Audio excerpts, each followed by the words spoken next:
जय हिंद। स्वागत है आप सभी का। और आज की वीडियो में हम बात करेंगे द्विघात समीकरण का एक बहुत ही महत्वपूर्ण प्रश्न। और ये जो सवाल है धारा और नाव से संबंधित है और बहुत सारे बच्चों को इस तरह का सवाल बनाने में समस्याएं होती है। तो आइए देखते हैं कि ये सवाल है क्या। एक मोटर बोट जिसकी स्थिर जल में चाल 18 किलोमीटर प्रति घंटा है, 24 किलोमीटर धारा के प्रतिकूल जाने में वही दूरी धारा के अनुकूल जाने की अपेक्षा 1 घंटा अधिक लेती है, तो धारा की चाल ज्ञात करें। तो आइए देखते हैं सवाल बनेगा कैसे। तो सबसे पहले हम क्या करेंगे, यहाँ हमें धारा की चाल को क्या करना है, कुछ ना कुछ मान लेना है। इस तरह का जब सवाल आए तो धारा की चाल को हम मान लेते हैं। तो क्या लिखेंगे कि माना कि धारा की चाल बराबर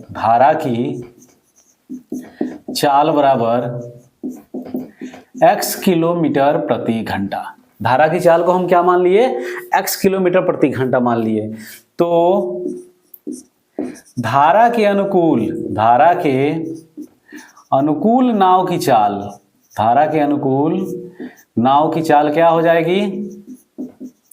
तो धारा के अनुकूल नाव की चाल, जब भी धारा के अनुकूल नाव की चाल हम निकालते हैं तो नाव की चाल में हम धारा की चाल को क्या करते हैं, ऐड कर देते हैं। और जब प्रतिकूल निकालते हैं तो नाव की चाल में से धारा की चाल को क्या करते हैं, हम माइनस कर लेते हैं, यानी कि घटा लेते हैं।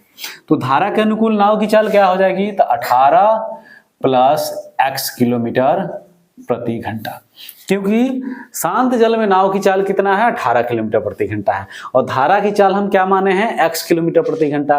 तो धारा के अनुकूल नाव की चाल 18 प्लस x किलोमीटर प्रति घंटा तथा धारा के प्रतिकूल नाव की चाल क्या हो जाएगी, तो 18 घटाव x किलोमीटर प्रति घंटा। अब हमें यहां निकालना है समय। चूंकि यह पूछ क्या रहा है, तो पूछ रहा है सवाल कि 24 किलोमीटर धारा के प्रतिकूल जाने में वही दूरी धारा के अनुकूल जाने की अपेक्षा 1 घंटा अधिक समय लगता है। तो सबसे पहले हम यहाँ क्या निकालेंगे, समय। तो समय होता क्या है, चूंकि समय का फॉर्मूला होता है दूरी बटा चाल। क्या होता है, दूरी बटा चाल। तो इसलिए 24 किलोमीटर धारा के अनुकूल जाने में लगा समय, तो 24 किलोमीटर धारा के अनुकूल जाने में लगा समय कितना हो जाएगा, तो 24 बटा 18 प्लस x घंटा। कितना हो जाएगा, 24 बटा 18 प्लस x घंटा तथा 24 किलोमीटर धारा के प्रतिकूल जाने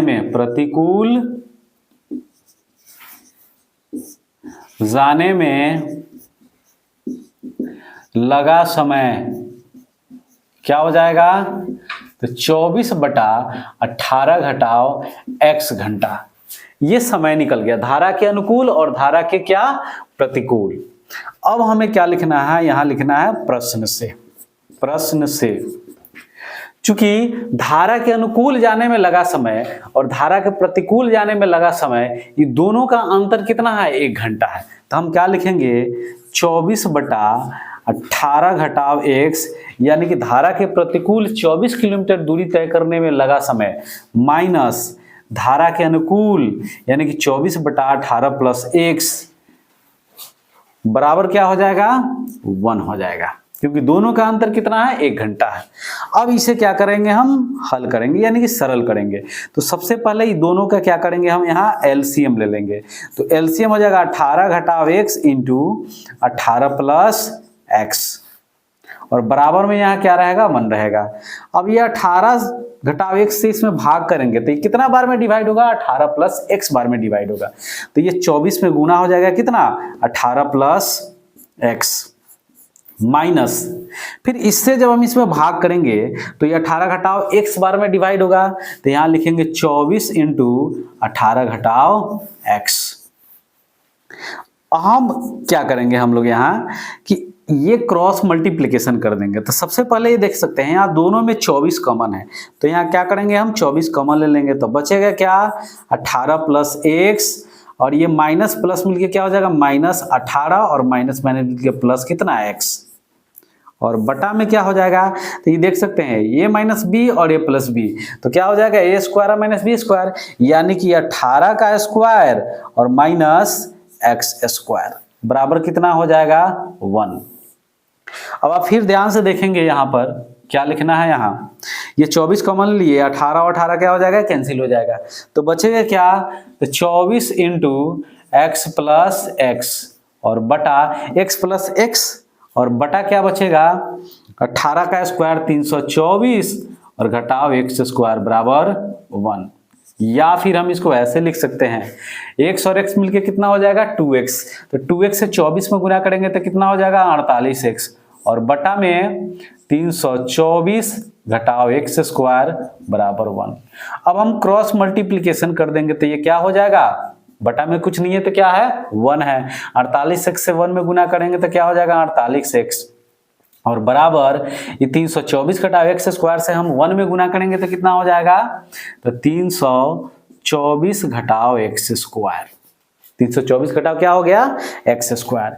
या फिर हम इसको ऐसे भी लिख सकते हैं, ये सभी पद को हम क्या करेंगे बाएं साइड बुला लेते हैं, तो यहाँ क्या हो जाएगा एक्स स्क्वायर माइनस में तो प्लस हो जाएगा 48x और माइनस ये 324 बराबर 0। अब आप गौर से देखेंगे ये द्विघात समीकरण के व्यापक रूप में आ चुका है। अब हमें यहाँ क्या करना है, x का वैल्यू निकालना है। अब ये x का वैल्यू निकालने के दो तरीके हैं, या तो आप इसका गुणनखंड कर ले, नहीं तो फिर द्विघात सूत्र का फॉर्मूला का आप प्रयोग कर सकते हैं। तो आइए हम लोग यहाँ जो x का वैल्यू है ना वो निकालेंगे द्विघात सूत्र से। तो क्या लिखेंगे, सबसे पहले यहाँ पर a का मान कितना हो जाएगा, एक्स स्क्वायर का गुणांक, एक्स स्क्वायर का गुणांक क्या है 1, b कितना हो जाएगा, तो x का गुणांक, तो x का गुणांक कितना है 48, और c क्या हो जाएगा अचर पद, और अचर पद कितना है घटाओ 324।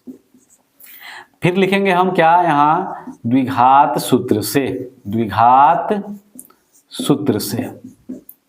तो द्विघात सूत्र से क्या लिखेंगे हम लोग, x बराबर minus b plus minus root under b square minus 4ac और बटा क्या होगा 2a। अब इसी में हमें b a b c का मान क्या करना है, रख के हल कर लेना है। तो यहाँ देखेंगे b क्या है, तो b है 48, तो minus 48 plus minus root under b square यानी कि 48 का स्क्वायर माइनस 4 इंटू ए का मान 1 है और सी का मान है घटाओ 324 और बटा में 2 इंटू क्या हो जाएगा 1, क्योंकि ए का वैल्यू कितना है 1 है। अब यहाँ लिख सकते हैं 48 प्लस माइनस ये 48 का हम स्क्वायर करेंगे तो ये कितना हो जाएगा 8 अट्ठाई 64, 8 चौका 32 गुना 64 और 6 70 और 4 चौका 16 7 23 यानी कि 2304 और ये माइनस माइनस मिलके क्या हो जाएगा प्लस, 4 से इसमें गुना करेंगे तो ये कितना हो जाएगा 1296 हो जाएगा और बटा में क्या आ जाएगा 2। अब क्या करना है, इसे हमें क्या करना है रूट के अंदर ऐड कर लेना है। तो 6 4 10 का सोना, 9 1 10 के सोना, 2 3 5 1 6 और 2 1 3 यानी कि 3600 और बटा में क्या आ जाएगा 2। अब 3600 का क्या करना है, हमें वर्गमूल निकाल लेना है। तो ये प्लस माइनस कितना हो जाएगा 60 और बटा में हो जाएगा 2, क्योंकि 3600 का वर्गमूल जो होता है ना वो कितना होता है 60 होता है। अब यहाँ x में x बार हम x का वैल्यू जब निकालेंगे तो एक बार क्या लेंगे हम प्लस वाला मान लेंगे और एक बार क्या लेंगे माइनस वाला मान लेंगे। तो यहाँ लिखेंगे माइनस 48 प्लस 60 बटा कितना 2, या फिर x बराबर क्या लिख सकते हैं हम माइनस 48 माइनस 60 और बटा कितना 2। तो ये हो जाएगा 12 बटा 2 यानी कि 6 और ये हो जाएगा घटाव 108 बटा 2 यानी कि घटाव 54। अब आप यहाँ गौर से देखें, यहाँ x का वैल्यू कितना आया है 6 आया है, यहाँ x का वैल्यू कितना आया है घटाव 54 आया है। तो जब भी हम धारा की चाल निकालते हैं तो ये क्या होता है, पॉजिटिव होता है, यानी कि धनात्मक मान हम लेते हैं। ऋणात्मक वाला का क्या करते हैं हम लोग, छोड़ देते हैं, तो इसे लेना नहीं है। तो धारा की चाल क्या हो जाएगी, 6 किलोमीटर प्रति घंटा। अतः हम यहाँ क्या लिखेंगे, अतः धारा की चाल बराबर 6 किलोमीटर प्रति घंटा। और यही हो गया इस सवाल का आंसर। तो आज के लिए इतना ही, फिर मिलते हैं अगले वीडियो में। तब तक thank you, wish you all the best.